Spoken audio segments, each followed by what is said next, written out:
Sebastian, it's a real honor to have you today at Accenture's Campus Kronberg, just outside of Frankfurt, the day before the IAA, the International Car Show. I'm Andy Smith from the Industry X practice here in the region. With me, we have Michel Zill, who looks after the Product X.0 practice, sub-practice, all to do with smart connected products. Frederica Reiners, who's one of our top engineers and is looking at the Udacity program of skill building.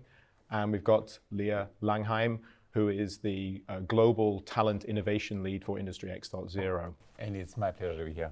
Thank you. You're famous for many things. You're Possibly. a professor at Stanford, CEO of Kitty Hawk. You've founded Google X, started the Google self-driving car project, co-developed Google Street View. I'm really old. Yeah, many things, and I'm sure I've missed others, but we know you most of all actually as our teacher from Udacity. What is it about this topic of continuous learning that's so important today, and what was the motivation for you to found Udacity? Well, so learning has always been the source that makes society tick. There's no other thing as powerful as education in the history of humanity, to be honest. Udacity started a few years ago when I put a Stanford class online called Introduction to Artificial Intelligence. And on campus, I had 200 students, which is a really big class. But online, we quickly gathered 160,000 students. Wow. And I remember I was going to a rock concert like early on, and there were like 40,000 people in the stadium. I was thinking, that's nothing compared to my class. Yeah. And of these 160,000 students in the world, in 195 countries, 23,000 students finished. So I got a chance to stack rank the best online students against the best Stanford students. And it turned out the top 412 students were not at Stanford. They were actually somewhere in the world. They were like random people, like single mothers raising children. They were like soldiers in Afghanistan. They were people on their deathbed, seriously, who were better than the best Stanford student. Because then I realized there's a real hunger and thirst for education in the world. Okay, wow, that's powerful. And I mean, you appear as a teacher on many of the Udacity courses. Is there an area of learning, whether it's technical or not non-technical, that you would like to, improve your skills in? And how do you keep current? Oh my God, everything. I love to be a better teacher. I love to be a better entrepreneur. I love to be a better father, a better human being. If I had some free time, I would do some more kite surfing, which I'm very bad at. I love learning. I'm addicted to learning. Okay. That sounds good. We're about to launch the Udacity program here at Accenture. Good. Which is quite good and a huge opportunity for all the employees here. So what we would like to know is, how do other companies use the Udacity courses? How do they integrate it into their work? So what you need is, you need a desire for people to want to be digitally transformed. After you go through a class, you're a different human being. You're a member of a special tribe. You have special powers. But it's not painless. You have to engage. You have to be willing to put time in and take time out to do it and learn those skills.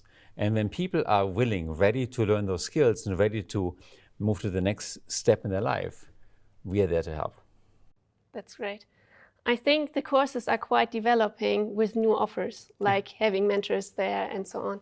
But topic-wise, where do you see the courses developing in the future? Where are the new innovative pieces? Well, Udacity has always been the company that's been trusted by Silicon Valley, trusted by industry. So our partners are like Facebook and Google and so on. And those companies tell us what's next. So we launched blockchain, we launched data analytics, we launched deep learning, a very, very hot topic. And there's always new stuff coming out of Silicon Valley that I think the world ought to know and be able to master. That's what we do. Great. Very good. Yeah. From learning maybe to mobility. Well, Andy already mentioned the EIA is starting tomorrow or this evening, and there is obviously a lot of change in the automotive industry at the moment. I would be interested in your view in regards to what are the challenges you see the specifically the German automotive industry is currently facing? So transportation is about to undergo multiple parallel changes. We know about the electrification of cars, which is a big deal. And I think Germany is actually doing a very good job, better than Japan at this point, I'd say, or China.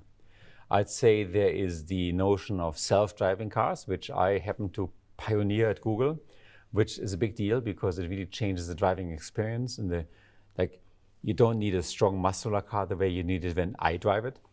And then there's the notion of ride sharing, where all of a sudden you find the utilization of cars go up, but the number of cars needed goes down, which massively alters the business model of OEMs. And that's something I would say is going to massively affect Germany, because Germany is such a car-centric company. I mean, we are the number one exporter of high-quality cars in the world, that we have to really rethink what is the future business model going to look like.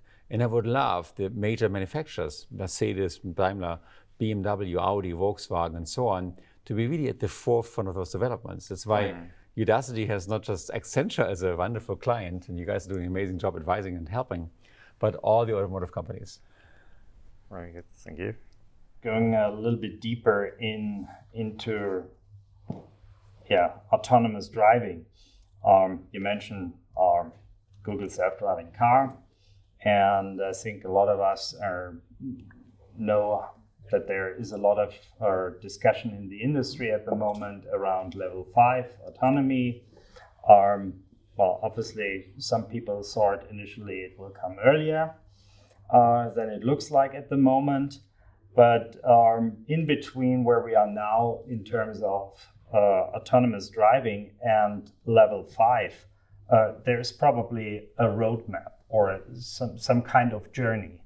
When you look at that, what would you see as important elements of that journey or intermediate steps? Well, first of all, I would caution everybody. So just for background, people have divided self-driving cars into 5 levels, and 5 is basically human plus. I can toss you into Brazil, you know how to drive, even if you've never done before. I'd say level 4 is actually sufficient. You can build a beautiful business even if you give up on some of the extreme end of autonomy. And we are roughly today at level 3, so we are not that far away. The steps today is, number one is make it safer. Safety is paramount. Yeah. Number 2 is make it more cost effective, specifically for robotaxis. And then number 3 is invent new business models and see what you can do with those new technologies. And I think it's going to happen in the next 2 to 3 years. Yeah. And how do you see that impacting specifically traditional car manufacturers in terms of the attributes which are associated with cars? Let's say, for example, driving experience is a different attribute in autonomous driving compared to manual driving in terms, for example, of sportive cars. Yeah, it's a big. How is that shifting? Honestly, about 100 years ago, we went from horses to cars, and you know what? The cars were just very different from horses. Different experience. Like you couldn't eat your car when it was dead. Your car couldn't ride you home when you were asleep. Your horse could. So all these technology changes have enormous ramifications, and I think the biggest one, honestly, is we are actually overproducing cars today. Yeah. Mm. Cars are being used about 3% of their lifetime and are parked 97%, and that's just very bad. It's irresponsible. It's a really bad way of using capital. It's a bad way of using our cities with lots of parked cars. Mm. It's a bad way of everything. So when we get to the point where cars are being used 20, 30% because they can drive to you when you need them, they give you transportation when you need it, and they drive away, serve somebody else, we're going to find that the number of cars we need are much smaller. That is not necessarily bad news, because margins in car manufacture are extremely thin, and I believe the margins you can charge in robo-taxi services are much larger. So you can still make very viable business. The question is, can existing traditional manufacturers, OEMs, make the step to this new business model where they offer transportation as a service as opposed to vehicles? And we don't know. In some industries it's failed, honestly. There's a good chance it might fail. Yeah. So they better be really at the forefront of it, open-minded, aggressive, and innovative. Absolutely. Let me tap on innovative, as you mentioned the word. So that's obviously used a lot, right? And sometimes loosely, and it's almost sometimes losing meaning almost, right? Because we'll use it so often. So if you think about innovation, in technology and beyond, what do you foresee, what will change the world in the future? What is that next generation? Well, first of all, innovation has multiple meanings. There's what I would call incremental innovation, where a company like Apollinaris makes their products every so much better with customer needs. And I think companies do this really, really well. And then there's this idea of disruptive innovation, where someone comes along and invents something completely new, like say a flying car, and builds a new business model, and eventually disrupts the existing incumbents. And that has been happening a lot lately. Like look at Uber, look at Google, look at Facebook, look at Apple, look at many, many companies who built some of the, Amazon is a great example, one of the biggest companies ever built, just innovating the entire retail space with a very different delivery model, very different ordering model, with a website, with a mobile app that completely upends how products get to you. If you look at the last 10, 15, 20, even 50 years of Silicon Valley, we'd see massive amount of disruptive innovation where middlemen get cut out, where things get more efficient, we have a totally different way of delivery using modern technologies. And I think Germany should be at the forefront. Germany is an amazing country. We have now incredible entrepreneurship in Berlin and other places. And I can't wait to see what comes out of Germany. Yeah, and obviously technology is one side, but talent is the other side. So what we have the book Human Machine. But when I talk about the human side, right, I'm curious about learning, continuous learning for all of our population across Accenture. And in this space, you have always learned yourself. You have spent time almost your life just on learning or teaching. Yeah. So one way or the other. How do you foresee learning to evolve, in the next decade? Because it did change drastically. I mean, your example about Stanford, it has this, and you have all this, thousands of people around the world who can now learn and study. But I don't know, how do you foresee this? Yeah, this is why Udacity is working with Accenture. And historically, we didn't live this long. And we would go into a job and stay in the same job for the rest of our lives. Our employer, number one, was our last employer. And that is changing. The amount of tenure is shrinking, technology is advancing much, much faster, and people live longer and work longer than ever before. So what that means is that we have to move from a one-time learning perspective, where we think we're done after we get our university degree, to a lifelong learning perspective. And that's happening, honestly. There's now companies like Airbus and many, many other companies really focusing on the idea that including Accenture, that their staff should engage in continuous learning so that they can always be special. They can always be at the forefront of what's going on. You can't be a computer scientist and graduate when I graduated in 95 and wake up in 2019 and magically know what blockchain is. How would you? Or what cybersecurity entails, or how machine learning looks like, because this stuff didn't exist in 1995. After 10 years, your education is outdated. So what we really get to is, we got to make learning as pervasive as brushing your teeth, like twice a day for 5 minutes. And if you do this every single day, we can stay current, we can stay at the forefront, and we can all be amazing. Very good. Yeah. Just coming back to the topic of mobility, tomorrow we're actually putting out a survey, mobility services from the perspective of the consumer, and I think there's a couple of sort of data points which we thought were very interesting. We had 63% of the respondents who were premium brand customers said they were open to sort of ditching the car for a robo-taxi, at least to some old part. I think you've already touched on that. The other one, what I thought was interesting, was that 47% of people living in the cities would be interested in moving further out if they had a robo-taxi.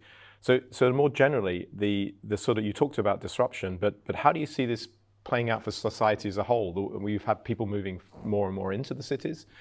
How will it all change in the future with the technology that you're talking about? Well, look at this. So I think the car has transformed society more than any other invention in the 20th century. It has empowered women to work. It has us giving the ability to live in the outskirts and commute to the downtowns. Even more in the United States than here. The average American commutes about 52 minutes a day. Wow. If you can make the commute so that I can sleep, or I can do my email, or I can watch a movie, I might be willing to commute 2 hours a day, 3 hours a day. If my office is my car, maybe 5 hours a day. And that'll completely change real estate in a way that we can utilize outskirts in a way we never could do this before. If you go a step further and you go really crazy and you invent flying cars. Yes. Okay. Well, I wonder who would do that. And you go at 200 miles an hour. Yeah. You're going to completely change how the human society works in every aspect. And read my lips, it's going to happen. And you actually, your flying taxi or car, it's autonomous as well, is that right? Or is it? Yeah, so I have a company. So after I worked on self-driving cars, I started the company with this guy, Larry Page, who previously started a website called Google.com, on the idea that if you take cars about 300 meters up in the air, you can go in a straight line. And you might say it's crazy because the energy required to get out there is a lot, but it turns out not to be. It turns out to be like 5% of your total energy goes to lift, and 95 goes to like the forward motion, the drag of the vehicle. And then you realize, wow, it's much easier because all the stuff you want to hit, like the bicycles and pedestrians and shopping carts and traffic signs, they're all on the ground. And when you go above this, there's really nothing to hit. And then you also realize there's much more space up here because it's 3D. You can go up and down and left and right, versus down there you can't do this. And all of a sudden you realize there's a vision for transportation that even disrupts the self-driving car. So the self-driving car hasn't quite launched yet, and it's already being disrupted. Isn't that crazy? Yeah, definitely. Yeah, yeah, absolutely. I think it's amazing. If I'm looking what you have done so far, how do you create all these ideas? And what motivates you? Oh, so first of all, I'm a big believer in humanity, and when you look at almost anything that's really important to us, and I'm going to give you some examples that you don't think on a daily basis, but for example, running water, electricity, flushing toilets, general anesthesia, penicillin, nitrogen fertilization that's massively impacted the world and saved about probably 2 billion lives. All these things are not older than 150 years, okay? Now, compare this to 300,000 years of human history, of Homo sapiens, right? So magically, almost anything that matters, your smartphone, your airplane, your car, your modern clothes have been invented just now. Now, what does it mean? It means that the next 150 years will be crazy. And we're seeing it right now. The rate of innovation has massively increased even the last 10 years. And that is exciting. And I think specifically, given the rate of change of innovation, I think this is fueling somehow or fueled by education. Yeah. And that is also for us as a company. You mentioned that before. It's a key element of our strategy to find ways to utilize our talent over time, because you mentioned it. Yeah, what you learn in the university is something which, stays not current for too long, and it will get shorter and shorter, and the lifelong learning is a key element. The thing about this, that's why I think it's super smart for Accenture to partner with companies like Udacity, like my own company, because your business model mandates that you stay absolutely at the forefront, and your people are the most fulfilled when they have all the skills that define the future. And unfortunately, for all of us, it takes some work. We can't just fall asleep and put a book about a pillow and wake up and be smart. We now have to really practice our skills. Absolutely. Wonderful experience. I went personally through that experience. Yes, you did. I know. And I can only say it's fantastic. What did you learn? Well, I've attended the self-driving car engineer nano degree, and which is a challenging thing to be honest. Yeah. That's good. Absolutely. Even for someone with a degree in computer science, but obviously I'm out of university for a few years now. Yeah. So there are certain skills which need to be freshed up a little bit. Yeah. To be able to connect with the current topics in that training. But what I found extremely interesting and motivating is really to get back to the university, so to say, and learn something new. Focus on something which is, having time to focus on something in a depth which you typically in your normal day-to-day job aren't able to do. And how do you feel? How does it make you feel? How do you feel as a human being? How do you feel as a father? How do you feel as a colleague? Obviously, it makes yourself proud of yourself. Yeah. So it is an extremely good feeling to spend time, your valuable time, because obviously there is a day job, there is a family, there is a lot of other options you can spend your time, but it's extremely, I think it's an extremely good feeling to get out of this once you achieved it and once you have learned something, once you have increased your skills. Do you know that the day you finish, you're basically worth $10 million, $10 million US dollars? Here's how it goes. So I did the statistics recently, and it's actually true. No, listen. Now, when in recent wave of acquisitions in this field, from Argo to Cruise to Uber, these were acqui-hires, all talent acquisitions. They weren't acquisitions for IP or for technology. And when you look at the acquisition price and divide it by the number of engineers in the team, you get roughly $10 million ahead. So Uber and others and Lyft bought companies at $10 million one single person just to get the right talent. And that's what we teach. Yeah.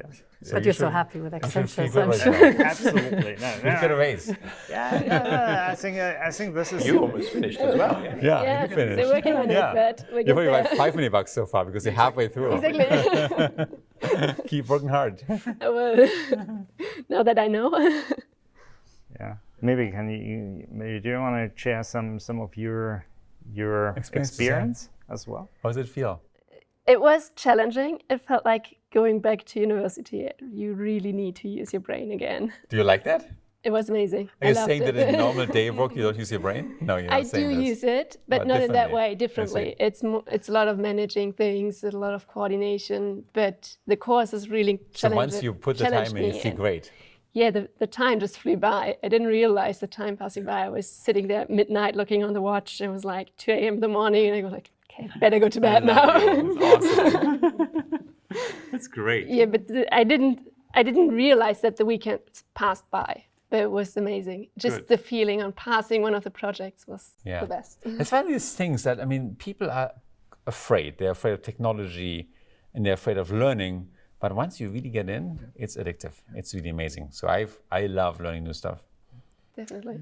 I think the thing is that we... Oh, sorry. No, go ahead. No, I just want to say, actually, it's Frederica, I think, is a good example. But would be curious, what can we do in the German society? We do have still not that many female representing in those studies, etc. Right? So there's still that moment where we need to overcome, and it is possible. There's all this curiosity. There's all the skill. What is your thinking on? If you want to climb Mount Everest, you can climb Mount Everest. And I think that we tell too many people early in childhood, you can't do it, and they come and say it can't be done. And perhaps, I don't even know, maybe we tell more women than men that it can't be done. I know when we watch early Disney movies, the men are the explorers, they're the hunters, and the girls are the trophies. And that just really rubs me the wrong way. I think we have to fix this problem in society in a fundamental way. I'm optimistic, I think we go in the right direction, but I'm also impatient, it's way too slow.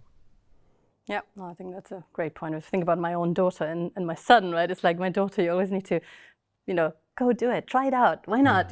Go ahead. And it's like a little bit of that. Yeah, I was going to just pick up again on the topic of, a little bit society and a little bit of the mobility topic. I mean, our regional CEO, Frank Riemensberger, published a book this year called German Titelverteidiger, exactly, which defending champion, which is with Svenja Falk, which is all about exactly this wonderful book, and it's about the challenge and the opportunity facing the business here in Germany. And you spent so much of your career in Silicon Valley. There's so much willingness to take on risk and to invest and go big. And to some degree, you could say, well, we got such amazing companies here. It's almost like the innovator's dilemma. You're so successful in an existing business. Now we've got China as well. What does Europe need to do, and what does Germany need to do to sort of compete in a way with things coming out of Silicon Valley? So I would actually first say Germans should be very, very proud of themselves. I mean, we are the nation number 3 in the world. It's completely amazing. We are a small nation compared to many other nations. and our GDP, our impact, our precision, our culture is really amazing. Having said this, I love what's happening specifically in Berlin right now, where you see a thriving new startup culture, where people say, I'm a Gründer, I'm a founder with pride. When I grew up, if you graduated from college, you had to find your job right there, and there were basically 3 or 4 employers, Lufthansa, Deutsche Telekom, Siemens, and maybe a few others. And if you started a company and failed and looked for a job 3 years later, you will be brand marked a loser because you obviously didn't find a job for 3 years and had to stupidly start a company. That's changing. The reason why starting companies is great is because you're forced to be innovative. You can never be bureaucratic. And in a company of 10 people, you can never have a meeting with 11 people. And that's so cool. And I think that's where the innovation comes from. If you say double the number of people in Apple or Google, you might get 1 more product. If you double the number of people in startups or number of startups, you probably get twice as many products. Yeah. So I think that notion of like, try something out, get vested, work really hard. And 9 out of 10 might fail, but 1 succeeds and becomes the next Google. Yeah. That should be German. Because we were going to ask you a few sort of, maybe sort of a little bit sort of personal questions, nothing too personal, but we just sort of, for example... 52. 52? No, not that personal, no. But we were thinking, if you had to go to dinner with one person from the present or from history who'd influence the development of computer science, who would you go with and why? That's a great question. I would love to meet Carl Friedrich Gauss, who invented some of the basic math. Yeah. I would love to meet Alan Turing, partially because of his incredible personal history of misunderstanding and government misbehavior. Yeah, absolutely. There's a few others. I have the great fortune to go to dinner regularly with Larry Page, who I think is the biggest inventor since Edison. So some of them are still alive. Okay, and another one. For many people, I think for most people, you're the father of self-driving car and also Google Street View. So do you still like to drive? And if you do, what would be your ideal route for a drive and where? So I often go out and just drive. I have a sports car. But for my daily commute, honestly, I hate driving. I live about an hour south of San Francisco. When I'm tired in the evening, I use my Tesla, I put in the autopilot, and I'm so happy that I can put my autopilot on and don't have to drive myself. I really am. Okay, cool. From seeing you in all these movies doing the courses, you are always very motivated, very passionate. Especially now, Frederica. No. Where do you take your energy from? Oh man, I love that I live. I love people. I love the world. I love the future. I'm so excited to live today. Just imagine you lived. We are 300,000 years out of the human race, as I mentioned. Imagine you lived like 300 years ago, right? There were wars, there were famines, there was like extreme poverty. We would never learn how to read or write.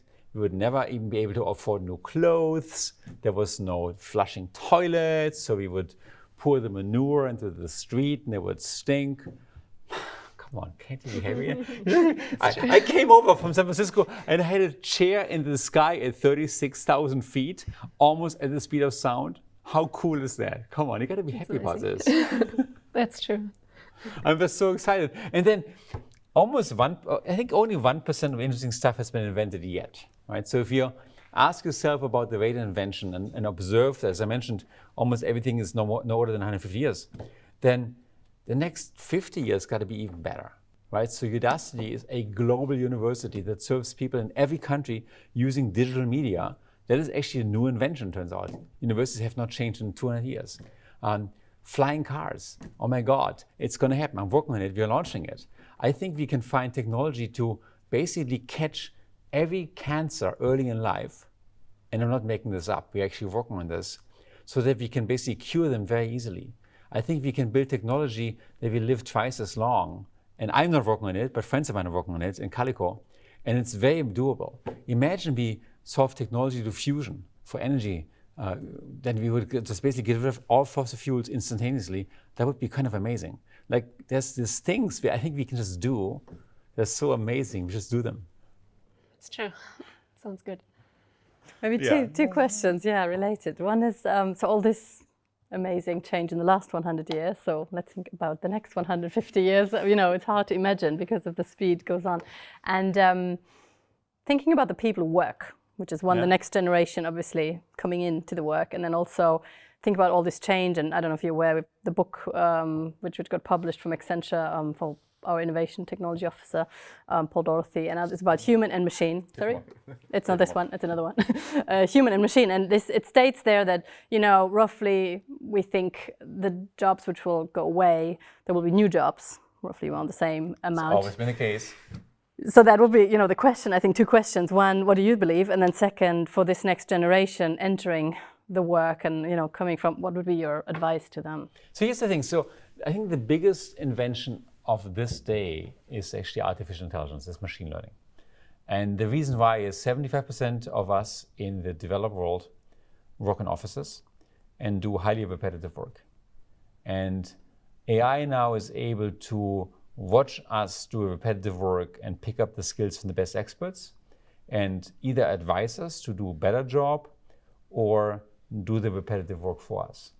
And that's true not just for low-paid labor like cab drivers, where we build self-driving cars, or pilots, where we build autopilots, but it's also for extremely highly paid laborers, like doctors diagnosing cancer or lawyers doing litigation.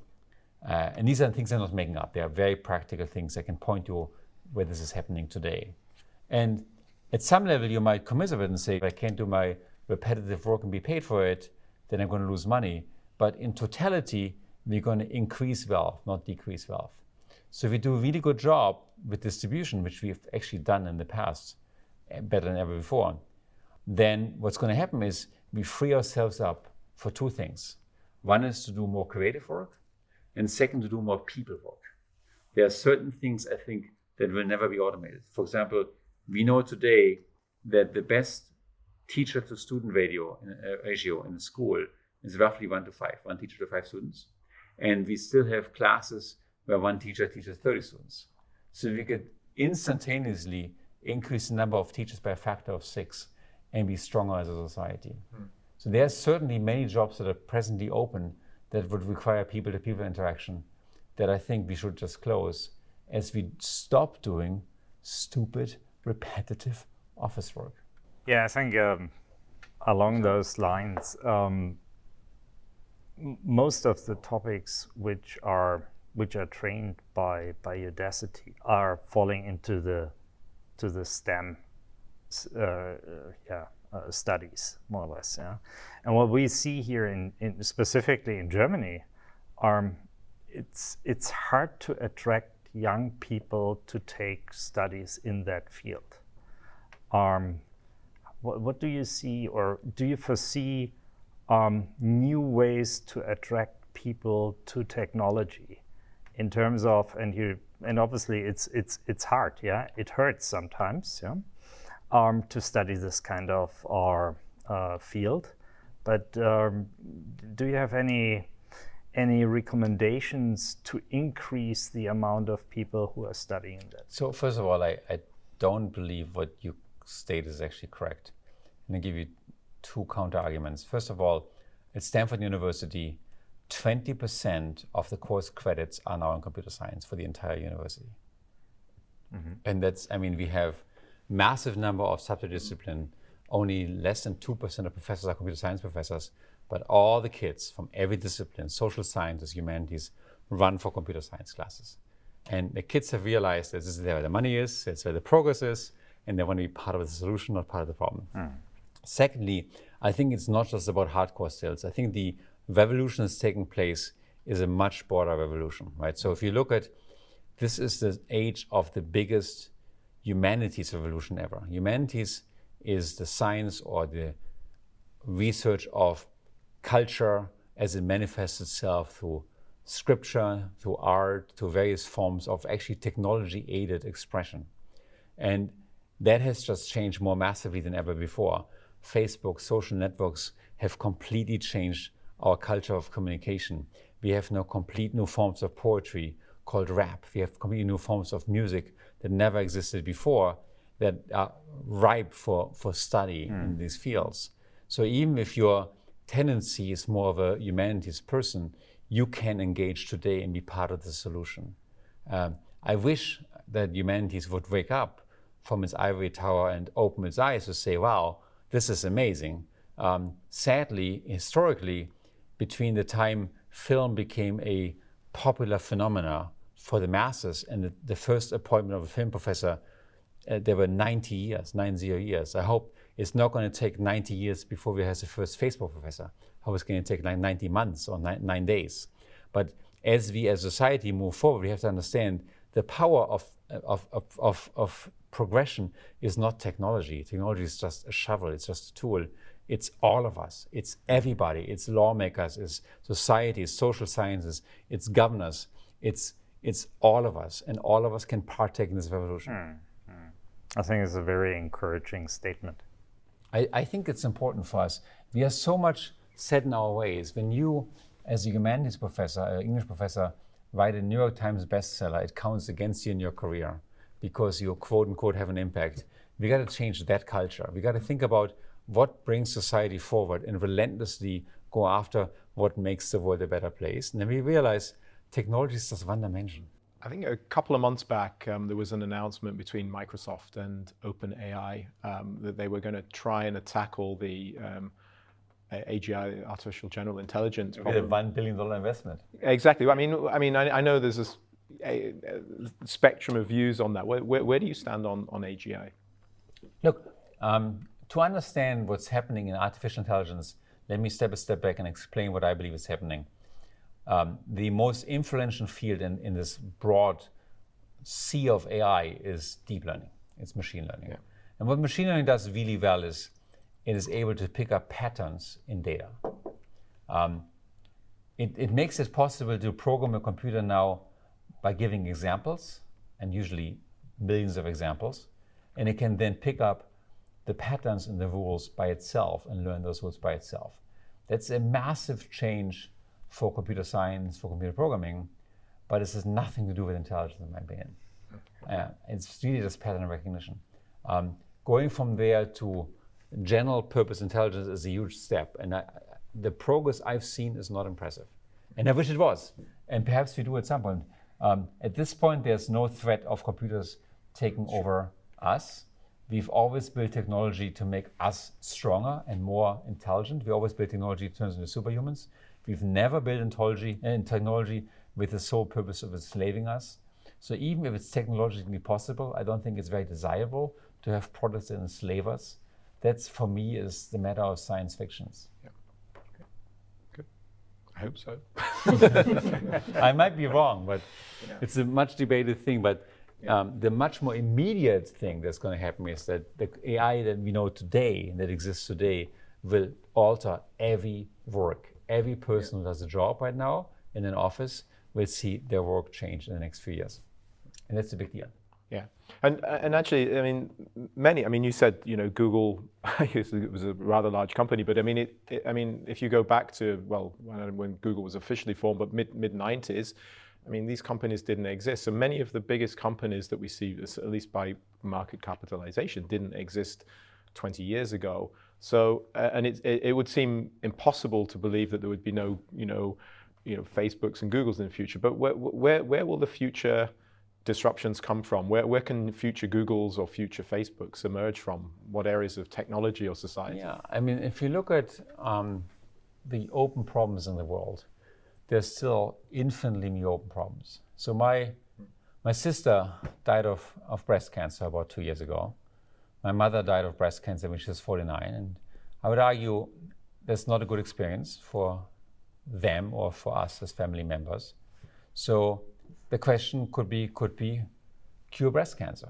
And I recently met an entrepreneur in Mexico who's building a bra with temperature sensors, thermostats inside.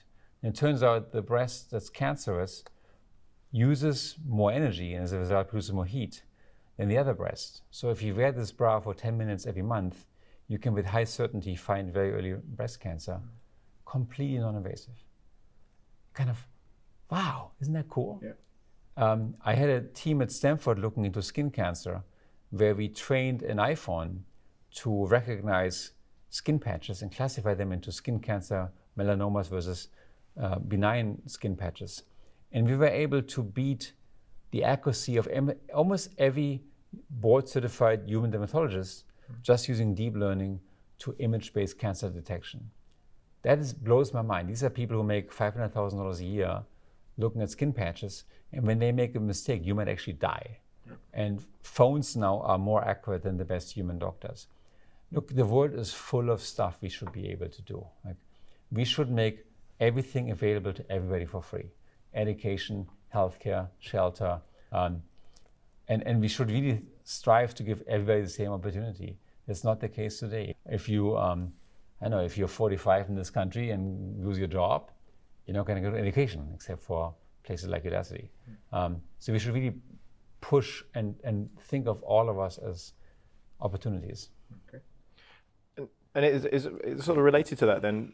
I think when you said at the very beginning, you mentioned the motivation for founding Udacity, the fact that even though you had these very brilliant students at Stanford, when you extend this to the whole world, you find that there's talent everywhere in all sorts of places. And I mean, the vision you have is wonderful. So how do we tap into the whole talent of the world? I mean, we're here in a very, as you said, privileged part of the world, but there's talent everywhere. So Accenture is a behemoth. It's an amazingly successful company, and you live by being a step ahead of your clients, obviously, and you have incredible talent, as manifest in this discussion alone.